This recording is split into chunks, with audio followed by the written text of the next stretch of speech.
Hello అండి. చిన్నప్పుడు పిల్లలు బాగా ఏడుస్తారు. కానీ మా యోగి అట్లా ఏడ్చేది కాదండి. ఆకలేసినప్పుడు ఊరికే జస్ట్ అలా ఏడుపు సిగ్నల్ ఇచ్చేది. పాలు తాగేసిన వెంటనే మళ్ళీ పడుకునేదండి. ఎంత చక్కగా అంటే నేను ఇంకొక పని చేసుకోవచ్చు ఫ్రీగా. లేస్తుందేమో అని చెప్పి ఒక చిన్న టెన్షన్ లేకుండా హ్యాపీగా పని చేసుకోవచ్చు. కానీ లేచిన తర్వాత మాత్రం అస్సలు పడుకునేది కాదండి. ఇప్పుడు చూడండి మనం మాట్లాడితే ఎంత యాక్టివ్‌గా, స్పాంటేనియస్‌గా రెస్పాండ్ అవుతుందో యోగి.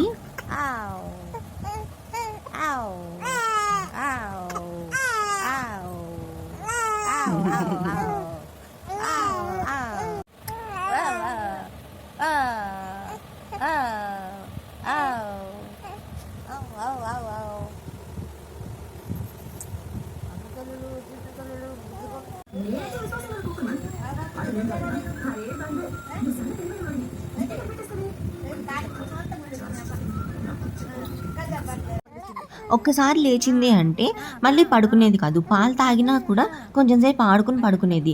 కానీ చిన్నప్పుడు మా అమ్మ యోగితో ఎంతసేపు మాట్లాడుతూనే ఉండేదంటే, అది ఊకొట్టినంత సేపు ఊకొడుతూ ఉండేదండి. మనం అలా మాట్లాడుతూ ఉంటే వాళ్ళకి ఇంకా ఎక్కువ ఉత్సాహంగా మాట్లాడుతూ ఉంటారు. అంటే వాళ్ళు ఏదో ఒక కేరింతలు చేస్తూ ఉంటారు కదా!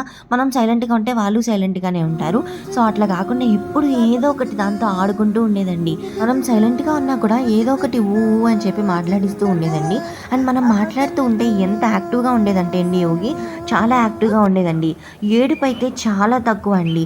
నిజంగా ఎప్పుడో ఒక్కసారి ఏడ్చేదేమోనండి. మూడో నెలలోనే ఊకొట్టడం మొదలుపెడతారు కదా! అట్లనే మా యోగి అయితే నవ్విందండి. ఇదిగో చూసారా ఎట్లా నవ్విస్తుందో మా అమ్మ. నవ్వింది ఉయ్యాల్లో కూర్చోపెట్టి ఆడించేది. అసలు కూర్చోవడమే చేత కాదు. అయినా కూడా అలా పట్టుకొని ఆడించేది.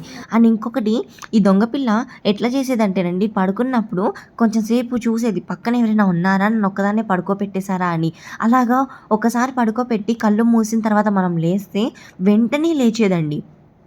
చిన్నప్పటి నుంచి కూడా పక్కన ఎవరైనా పడుకున్నారా? నన్నొక్కదాన్నే వదిలేసి వెళ్ళిపోయారా? అని చెప్పి చాలా అలర్ట్‌గా ఉండేదండి. ఇంకా అలానే దసరాకి మూడో నెలలో దసరా వచ్చింది. సో, అప్పుడు మా అమ్మ ఏం చేసిందంటే గోరింటాకు పెడదామని చెప్పి ఫస్ట్ అండి యోగికి గోరింటాకు పెట్టడం. ఎన్ని తిప్పలు పడిందంటేనండి నేనైతే ఓపిక లేక నేను పెట్టను అని చెప్పేస్తే ఇంకా నైట్ అంతా కూడా మా అమ్మ అలా పెట్టి ఉంచుకుందండి. ఎందుకో తెలీదు ఫస్ట్ పెట్టినప్పుడు యోగికి అంత పెద్దగా గోరింటాకు పండలేదండి. అయితే మా అమ్మ సరే పోనీలే అసలంటూ పెట్టాం కదా పిల్లకి పండగ, అలాగే ఆడపిల్ల గోరింటాకే కదా నిండు అని అలాగే పట్టుకొని చాలా సేపు కూర్చుందండి. ఒక పావుగంట, హాఫ్ అన్ అవర్. మరి పిల్లలు ముడుస్తారు కదా! అప్పుడే గుప్పెళ్ళు తెరవలేదు మా యోగి అయితే. ఇదిగో ఇంక అలాగే పెట్టేసింది. చాలా బాగా యాక్టివ్‌గా ఉండేదండి మా యోగి తల్లి చిన్నప్పుడైతే. కాశీ గడిసు పిల్ల శివకాశి సరుకి పిల్ల ఎవరిది ఎవరిది అల్లరి చేష్టలామ్మాడి ఆటల్లో గెలిచే కిల్లాడి జింకల చెంగున చిందాడి జోరుగా వచ్చేస్తుంది ఎవరిది ఎవరిది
దసరా రోజుల్లో యోగికి ఫోటోషూట్ తీద్దామని చెప్పి పండగ 3 రోజులు కూడా ఇలా అయితే అరేంజ్ చేసుకున్నామండి.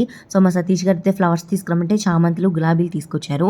ఇంకా వాటిలతో అడ్జస్ట్ చేసేసాము. అండ్ లిల్లీ ఫ్లవర్స్ ఉన్నాయంటే ఇంకా వేరే పువ్వులేం దొరకవు కదా పండగ రోజుల్లో.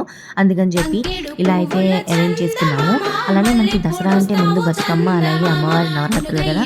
ఇంకా అందుకని చెప్పి బతుకమ్మలాగా ఒకటి డెకరేట్ చేసి కోలాటం స్టిక్స్ అయితే నేను ప్రిపేర్ చేశానండి పేపర్‌వి. సో, అవి ఇచ్చేస్తే మా యోగి అయితే చాలా చక్కగా ఆడుకుని కోలాటం లాగా మంచిగా చేసేసింది.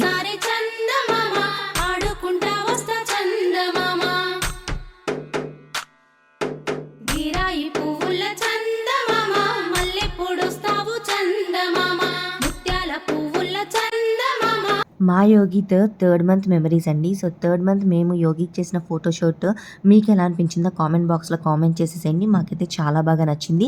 నేను అలానే ప్రతి మంత్ అప్డేట్స్ మీకిస్తాను. సో, మా వీడియో నచ్చితే లైక్ చేసి సబ్స్క్రైబ్ చేసుకోండి. బాయ్.